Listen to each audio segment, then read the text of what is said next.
车顶的，我操！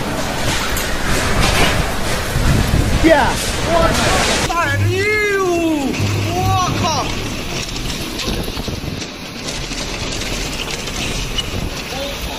那是电吗？那是电。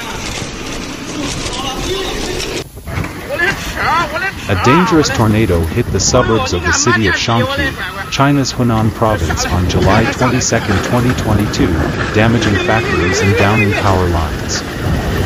Videos posted on social media showed the tornado causing damage to factories and homes and destroying power lines and cars. After the tornado passed, local streets were messy with some trees uprooted along the roadside. There were no fatalities, but reports mentioned several injured people. Residents of nearby houses filmed what was happening outside the window in fear. Those who were overtaken by the elements on the street tried to dodge heavy objects flying everywhere.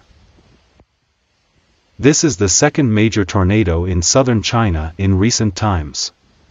Prior to this, a devastating tornado hit southern China on June 19. A terrifying funnel swept through the coastal regions, sweeping away everything in its path.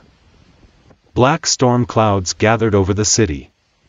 Now city services are sorting out the rubble and trying to clear the roads from fallen trees.